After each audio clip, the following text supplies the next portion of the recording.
Você viu como é rápido demais? Nós já estamos de volta, então, com o nosso segundo tempo do nosso programa Trocando Ideias. Mas eu já aproveito para fazer um convite muito especial para você. Olha, mês de julho está chegando, nós já estamos quase na metade do mês de junho.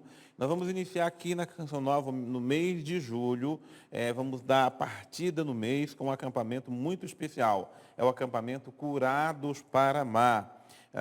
Esse é um acampamento de cura interior, com a presença do padre Adriano Zandoná, da Salete Ferreira e do Eugênio Jorge. Então, eu queria convidar você para colocar aí na sua agenda, tá? Do dia 1º ao dia 3 de julho. É um final de semana e você pode passar esse final de semana conosco, porque eu tenho certeza que Deus tem curas para fazer no meu coração, no seu coração, no coração de cada um de nós, tá bom? Não deixe de colocar isso na sua agenda, não.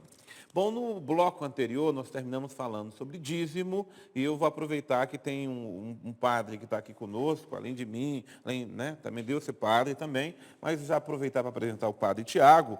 Ele é o reitor do seminário menor lá em Mogi das Cruzes. Aproveito para mandar um abraço assim, enorme para Dom Pedro Estriguini, viu, nosso bispo querido. O senhor é sacerdote há quantos anos? Sacerdote há 3 anos e meio. Que coisa boa. E já ordenou padre e já foi para o seminário? Exatamente. Coisa boa. Padre, o que o senhor fala para nós, então, sobre a questão do dízimo? O dízimo é um gesto que representa o nosso compromisso de fé. Então, aqui, até agora, a gente tem falado bastante sobre o comprometimento com a fé. E o dízimo é uma expressão. Muito mais que um percentual, muito mais que uma quantidade. O dízimo representa que nós queremos também fazer a caridade de modo especial para com aqueles mais necessitados. Então, essa é a importância do dízimo, fruto mesmo de uma obra, de uma caminhada espiritual que nós fazemos. Tá ótimo. Muito obrigado, padre, pela sua contribuição. E é uma alegria ter o senhor aqui conosco. Seja sempre muito Venha, bem-vindo. muito Viu? obrigado. Um abraço a todos os seminaristas Obrigado. lá, porque a igreja espera com muito amor o sacerdote que o senhor está preparando aí. Eu que agradeço a vocês a acolhida e um abraço também a todos de Mogi das Cruzes. Coisa boa. Obrigado, padre. Muito bem. Vou agora aqui para o meu querido Daniel. Daniel, a pessoa também não se identifica, ela diz apenas que é da Bahia e ela se sente uma pessoa muito pessimista. Ela pensa em muitas coisas de ruim que possa acontecer com ela, onde ela está andando de carro, ela pensa que vai acontecer logo um acidente com aquele carro. Se os filhos saem para algum lugar, ela já acha que não vão cuidar direito dos filhos, que vai acontecer alguma coisa de ruim com os filhos. Enfim, ela tem sempre aquela visão de que uma coisa ruim está para acontecer. Então, isso aí já é um sintoma de ansiedade, né? Que nós falávamos aqui antigamente. Porque o que é a pessoa ansiosa? A pessoa ansiosa, ela deixa de viver o presente e ela se preocupa demasiadamente com o futuro, com o que vai acontecer depois. Então, se ela sai de carro, o que vai acontecer com o carro. Se os filhos saem, né, para a rua, então é o que vai... Então, é sempre no futuro, né? Sempre preocupada com o futuro, uma preocupação em excesso. Agora, precisa ver como que está esse grau de ansiedade, porque a ansiedade ela é meio que como cumulativa, né? Você vai guardando, guardando, guardando e chega uma hora que você chega a questão de você já não quer mais sair de casa porque pode acontecer uma coisa na rua. Então você não vai cozinhar mais porque pode, né, acontecer alguma coisa no fogão. Então, quando a ansiedade ela fica demais, aí tem que procurar psiquiatra, tem que estar com todas essas questões. Então, eu diria para você né, de repente, se você tem condições, de você já procurar um tratamento, procurar uma ajuda profissional, uma psicoterapia ajuda muito, porque a ansiedade é aquilo que eu estou guardando. Geralmente as pessoas que são muito ansiosas, sentem aquele aperto no peito, aquela coisa toda. Então, o fato de você poder falar mais de você, poder expressar suas preocupações, isso já vai dar um certo alívio, né? Então, só para, né, já é um início, podemos dizer assim, dessa ansiedade, né, excessiva. Então, só para você procurar já agora uma ajuda, de repente, para que isso não vá aí acumulando e você, né, possa aí até... A gente sabe que essas coisas podem evoluir para uma síndrome do pânico ou coisas assim, Coisas né? Então, mais complicadas. coisas mais complicadas. Então, se você já... É bom, né, que você já tenha essa consciência, que você já começa a detectar, isso já é um bom sinal de que você está olhando para você, você detecta essas questões. Agora, você precisa... e falar isso, colocar isso para fora com um psicólogo, né? Ou um diretor espiritual, coisas assim. Então, isso ajuda. Para ajudar você a se libertar. Muito bem.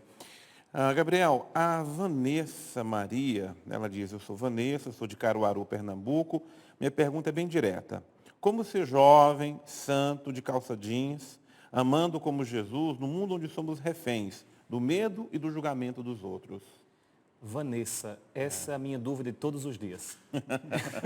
Essa é a minha dúvida, o meu medo e a minha insegurança de todos os dias. Então, a primeira coisa que eu queria dizer a você é que provavelmente se existe um jovem como eu e como você hoje, que aparentemente é normal, comum, ele também sente isso, né? É um medo, é uma insegurança de todos nós.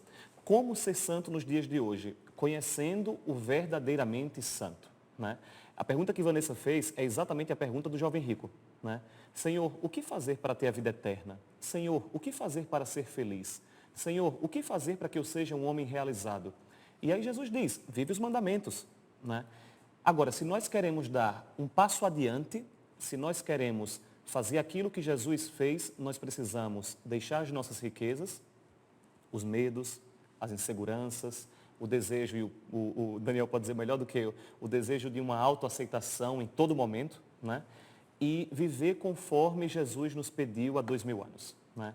Mas o que talvez seja importante, Vanessa, é a gente compreender a beleza, a grandeza da nossa vocação. É preciso que nós, jovens do século XXI, voltemos a dizer, vale a pena ser santo. Vale a pena ser cristão em tempo integral. Vale a pena não ter um cristianismo esquizofrênico, né? Eu sou cristão agora, depois não. Eu sou cristão agora e depois não. Não, assumir verdadeiramente. Assumir 100%, em tempo integral. Por quê? Porque, e é importante dizer isso, Vanessa, se você for cristã 20%, você vai ser santa e feliz 20%. Se você for 50% aquilo que Jesus pede, você vai ser 50% feliz. Mas se você for 100% aquilo que Jesus pede, você vai ser 100% realizada, né? O cristianismo é um caminho de realização do homem. Outra coisa importante, a gente precisa voltar a dizer às pessoas que para ser santas, elas precisam, antes de tudo, serem humanas, né? As pessoas compreendem santidade hoje, padre, como se elas precisassem descolar da humanidade, né? Como eu quero ser santo, eu vou deixar de ser homem. Jesus nos criou homens. Jesus sabe a minha humanidade. Tem uma coisa que eu gosto muito de meditar na capela lá da comunidade, né, lá em Recife, é quando Jesus diz, se você quer me seguir, tome a sua cruz de cada dia e me siga. Veja, significa que eu posso seguir Jesus com as minhas cruzes, com as minhas debilidades, com os meus pecados, né? Então, eu não devo deixar de ser homem para seguir Jesus. Eu preciso carregar a minha humanidade para seguir Jesus. E com o passar do tempo, porque santidade também é isso. Santidade é um projeto de vida, não é um projeto de dias. Dificilmente uma pessoa vai fazer como São Paulo, que de uma hora para outra tem um grande encontro com Jesus e muda profundamente a própria vida. Nós somos santos dia após dia. Eu acredito numa santidade construída como um projeto de vida. Se eu tenho a pretensão de ser santo agora e amanhã, e amanhã, e amanhã, eu vou conseguir ser santo agora e amanhã, e amanhã, e amanhã. Mas isso não significa minhas debilidades do dia a dia. Agora, de novo, a santidade é um projeto que vale a pena. A gente precisa dizer isso aos jovens de hoje. Vale a pena, porque quanto mais santo, mais feliz. Mais feliz. Eu lembrei agora de uma entrevista que eu vi do cardeal Saraiva Martins, que foi por quase o pontificado de João Paulo II, o prefeito para a Congregação da Causa dos Santos, né? E a pergunta era justamente essa, como ser santo no século XXI? Porque às vezes a gente tem aquela imagem dos santos do século passado, que viveram, que foram santos para a sua época, com as exigências próprias da sua época. E a pergunta é justamente essa, como ser santo no século XXI? E a resposta foi simples, né? O santo do século XXI é um homem genuíno, né? É um ser humano, né? Então muitas vezes a gente pensa que ser santo é nós negarmos essa parte da humanidade que nós temos, né? E é justamente essa parte que vai nos fazer santo, né? É justamente essa parte da qual a santidade vai repousar e nós, inclusive, aceitando, lutando, mas integrando também as nossas próprias limitações e aquilo que é próprio da nossa existência, né? E aí eu quero acrescentar mais um elemento ao que vocês falaram, porque você dizia, o Daniel complementou aqui muito bem, que quanto mais santo eu sou feliz. E é muito importante dizer para os nossos jovens que jovem de igreja tem que ser jovem muito feliz e alegre. Isso. Né? Às vezes eu fico muito preocupado com alguns santos que ficam de cara amarrada o tempo inteiro. Parece que é tão pesaroso ser de Deus. É tão ruim, parece que rezar o terço. Parece que é tão opressor ir para a igreja. Né? Eu fico preocupado com santos de cara azeda. Né? Parece que está faltando o doce de Jesus aí. Né? Jesus, eu acho que ele, para mim, para a minha vida, ele trouxe muita alegria e felicidade. Sem dúvida. Né? Eu sou feliz de seguir Jesus, tenho minhas provações, minhas dificuldades. Eu até digo assim para mim, eu me dou o direito de ficar triste, mas eu não me dou o direito de ser uma pessoa triste. Né? Eu me entristeço por alguns momentos, por algumas coisas que não deram certo e assim por diante. Agora, tristeza não pode ser o cardápio da minha vida, não pode ser o cardápio da sua vida. Tá?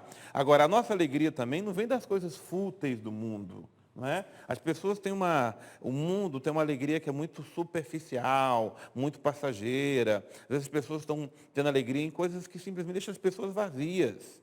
Mas é a alegria de ter descoberto um tesouro. Eu descobri um tesouro e esse tesouro, ele dá sentido à minha vida. Veja alguém que, quando ganha na loteria, nossa, pronto, é aquela alegria, tal. Depois a gente sabe o que vai acontecer depois, né? É interessante, padre, o senhor usar essa expressão da loteria, porque Jesus falava sobre isso no Evangelho. O reino de Deus é como uma senhora que está procurando uma moeda dentro de casa. Justamente. E quando ela encontra, quando ela ganha na loteria, né, ela faz festa. Ela faz festa. O Papa Francisco tem pedido isso da gente. E essa festa tem que começar, sobretudo, entre nós, jovens. Nós temos que ser capazes de fazer festa. Né? É tão interessante você ver nos evangelhos Jesus pedindo isso dos discípulos. Né? Indo para as bodas de Caná. Né? Jesus que vai com os discípulos e faz um banquete. Né? Em todo momento, Jesus utiliza imagens de festa. Jesus veio fazer uma grande festa. Né?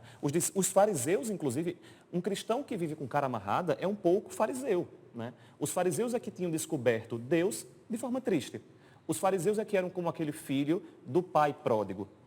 Né? Nós cristãos deveríamos ser como o filho pródigo e não o outro filho que ficou em casa. Né? Muitos cristãos vivem o cristianismo dentro de casa, né? Como o outro filho do pai lá do filho pródigo. Né? Nós estamos dentro de casa, nós conhecemos Deus, mas nós não somos capazes de abraçar o pai. Nós não somos capazes de nos alegrar com aquele que chegou. Né? A gente fica sempre medindo. Outra coisa que me impacienta um pouco hoje no cristianismo, né? A gente vive contando o pecado. Né? Assim, eu pequei agora nisso, eu pequei agora nisso, eu pequei agora nisso. De forma minuciosa. Isso, né? Jesus está preocupado com a nossa vontade, o nosso desejo de santidade. Né? É claro, nós temos que levar a sério uma vida de penitência, uma vida de oração, uma vida de busca por virtude, sem dúvida nenhuma. E claro, a primeira coisa que nós precisamos fazer isso, e Santa Teresa d'Ávila, né, recomenda isso, é abolindo o pecado mortal. Né? Para você entrar na primeira morada, né, usando uma linguagem de Santa Teresa d'Ávila, o que nós precisamos fazer antes de tudo é deixar de lado o pecado mortal, sem dúvida. Mas com o passar do tempo, é procurar crescer nas virtudes. E não ficar preocupado, eu errei agora nisso, eu olhei agora de lado, eu usei essa roupa, eu não fui... Entende? Eu acho que a gente precisa redescobrir muito mais um encontro com uma pessoa do que um checklist. Acertei, errei, acertei, errei, acertei, errei. Não é isso que Jesus quer. Né? Que alegria. Então, ser santo é ser feliz, e Deus quer que você seja feliz. Daniel, vamos voltar ao assunto ali das redes sociais, porque outra pessoa mandou uma pergunta aqui para nós, sem querer se identificar, mas ele quer dizer o seguinte: o que eu faço para ajudar a minha esposa que não quer sair das redes sociais? Em primeiro lugar, acho que o diálogo, né? Não sei se você já tentou isso, porque muitas vezes você está vendo a sua esposa ali muito nas redes sociais e você ainda não conversou com ela sobre isso, né? Então, conversar de forma caridosa, sentar, né? Porque a maioria dos problemas conjugais é justamente porque os cônjuges deixaram de conversar, deixaram de dialogar. E o Papa Francisco, na exortação apostólica Amoris Laetitia, ele tem batido muito nessa tecla, que os casais precisam dialogar. É uma pérola preciosa. Os casais precisam se reencontrarem no diálogo, de olhar nos olhos e perguntar o que está acontecendo. Né? Falando dessa moeda perdida, muitas vezes essa dracma valiosa, aquilo que era de mais valioso para aquela mulher, ela se perdeu e ela não poupou esforços para tirar a sujeira e acender a lâmpada e procurar com diligência essa moeda perdida. Essa moeda perdida. Então, muitas vezes é preciso procurar essa moeda perdida do diálogo, né? Então, primeira coisa, chame a sua esposa, sente com ela e fala o que está faltando, o que está acontecendo, né? Eu acho que esse é um primeiro caminho, né? E a partir daí, né, de repente, a gente já pode dizer também que muitas pessoas já têm o que eles chamam das novas dependências hoje. Isso é importante também dizer, né, padre? Que muitas vezes a internet está ali o tempo todo, já é considerado por muitos estudiosos como as novas dependências, né? Uma das novas vício mesmo, né? Então, se for o caso, não sei se chegou nesse extremo, é preciso também procurar uma ajuda, né? Não sei se você é religiosa, se você é religioso, se você tem aí uma comunidade também que possa lhe apoiar isso, um sacerdote ou alguém ali que trabalha com essa parte dos casais também. Hoje, graças a Deus, em muitas paróquias, né, tem pessoas que podem dar esse suporte para vocês, então procure, né? Eu acho que o primeiro caminho é o diálogo e depois ver em que nível está isso e não ter a vergonha de procurar ajuda, né? Perguntar para a pessoa, você quer ajuda? De repente você, como esposo, não vai conseguir ali resolver o problema, mas procure pessoas que podem ajudar vocês ali enquanto casal, né? Bom, Gabriel, chegou duas perguntas para você aqui, praticamente parecidas uma com a outra, mas eu vou começar com o que já te conhece, né? Boa noite, padre. Eu gostaria de falar com o Gabriel, que eu conheci ainda como crismando no Colégio das Damas em Recife. Quem é essa pessoa? Fico muito feliz de vê-lo hoje como fundador de uma comunidade e gostaria muito de saber qual é o carisma da comunidade dos viventes, conhecer melhor a comunidade. Um abraço fraterno, não sei se ele vai se lembrar de mim, eu sou a Rafaela Fernandes, ex-aluna e tem ex-psicóloga, ela era uma psicóloga que atuava no Colégio das Damas, esposa do Assis Rocha, da comunidade Obra de Maria. Conheço. Atualmente está em missão em Brasília. Conheço os dois. Conheço os dois. Então ela está te perguntando isso. Rafa. E aí também, a Mônica também faz a mesma pergunta. A Mônica Andrade. Ele é fundador da Comunidade dos Viventes. Gostaria de saber em que consiste essa comunidade e qual o trabalho que vocês realizam e vocês vivem de quê? Então, Pergunta a Mônica. Rafa e Mônica. Isso. Para eu explicar isso, para eu falar sobre isso, eu teria que falar durante 2 horas e ainda não seria o suficiente. Por quê? Porque a comunidade ela é muito mais um desígnio de Deus, né? Ela é muito mais uma obra de Deus do que minha e dos membros da comunidade, né? A Comunidade dos Viventes, ela surgiu em 2007, né? Há 9 anos, a partir de uma inquietação que eu particularmente tinha de procurar viver esse evangelho até as últimas consequências. Eu me perguntava onde estaria hoje Jesus Cristo, onde estaria hoje São Francisco. Aliado a isso, eu sempre tive um grande desejo, eu sempre quis ser um revolucionário, né? Eu aprendia nos livros de história, né, esses grandes homens e essas grandes mulheres que deram a vida por grandes projetos. E eu olhava para a minha geração, essa geração de Facebook e Instagram, e achava uma geração muito pobre, né? Uma geração muito acostumada com superficialidade. Eu me perguntava qual é a grande revolução que nós podemos fazer hoje no mundo, né? Qual é o grande sonho pelo qual eu posso empenhar a minha vida, né? A nossa vida tem grandes projetos, são projetos importantes, né? Fazer faculdade é importante, constituir uma família é importante, mas isso passa, né? Qual é o sonho da minha geração atualmente, né? Qual é a coisa pela qual eu poderia dar a minha vida? E eu imaginei que talvez o maior sonho que eu pudesse realizar seria repetir a vida de Jesus nos dias de hoje, né? Então, a Comunidade dos Viventes, o que ela deseja é formar novos Cristos. O que a Comunidade dos Viventes deseja, padre, é fazer com que Jesus hoje esteja no ônibus, Jesus hoje esteja na faculdade, Jesus hoje esteja no trabalho, formar novos Cristos. Para fazer isso, o carisma da comunidade se resume numa frase específica do Evangelho de João, lá no capítulo 13. Quando João compreende que no lava-pés existe um mistério muito maior do que o ato, né? Quando João diz, Jesus tendo-os amado, amou-os até o fim, o que João está dizendo é que Jesus está fazendo de uma forma litúrgica no lava-pés aquilo que vai acontecer na cruz, no ato de amor extremo. Então, a Comunidade dos Viventes deseja, de forma muito sucinta, né, viver essa frase, fazer com que os homens e as mulheres que abraçam esse sonho de repetir a vida de Jesus nos dias de hoje, amem até as últimas consequências. Deem a própria vida para que se instale novamente essa revolução evangélica. O Papa Francisco, e sobre isso eu queria frisar mesmo, Vocês já perceberam o quanto eu falo sobre o Papa Francisco, porque eu particularmente tenho um grande carinho por ele, né? O Papa Francisco restabeleceu essa palavra na igreja, revolução. Nós temos que ser revolucionários. Um cristão que não é revolucionário não pode ser um cristão. Agora, uma revolução feita no Evangelho.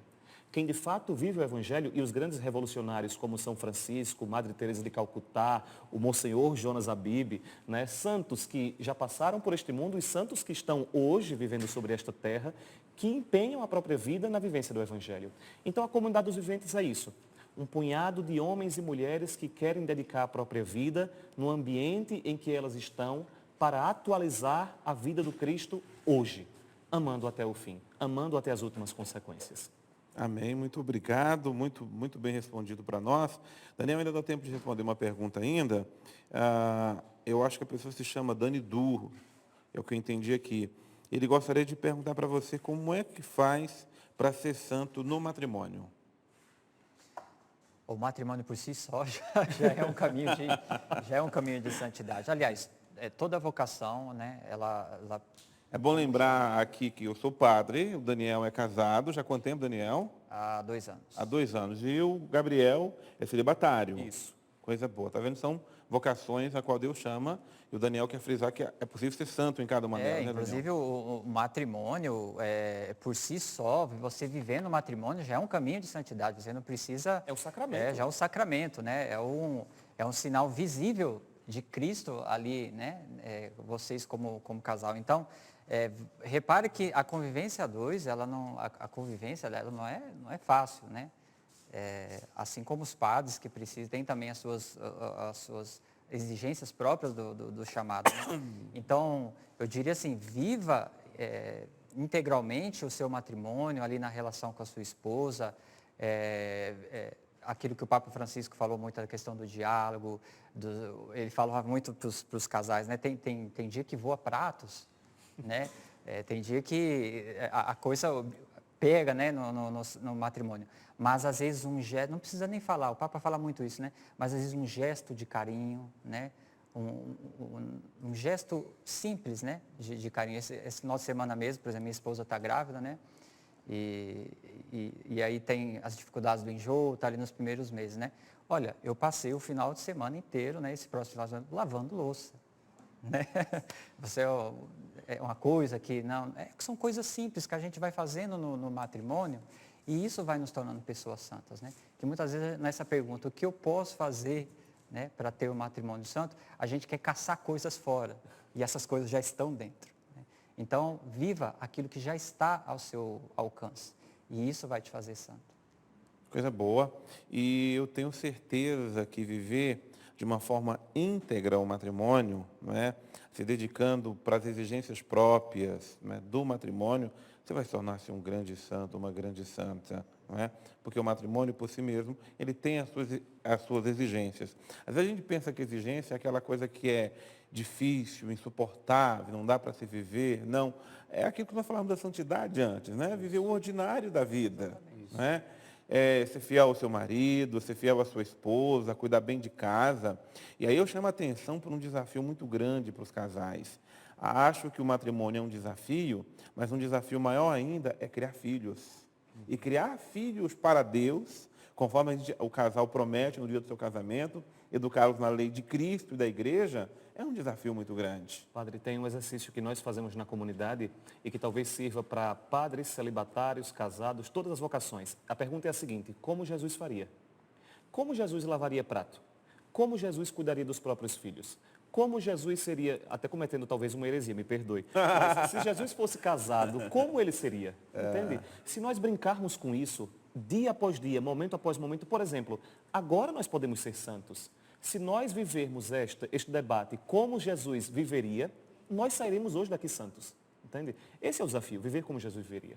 É verdade. Bom, gente, olha, antes da gente ir para o intervalo, eu quero apresentar para você a revista Canção Nova, que deve ter chegado aí na sua casa. Se não chegou, está chegando a revista Canção Nova do mês de junho. Olha que bonita que ela está, não é? Aí você vai se recordar, o Papa Francisco escreveu uma encíclica, não é? Falando sobre a preservação da criação de Deus, não é? E a gente lembrou que esse ano a campanha da fraternidade trouxe para nós a questão do saneamento básico.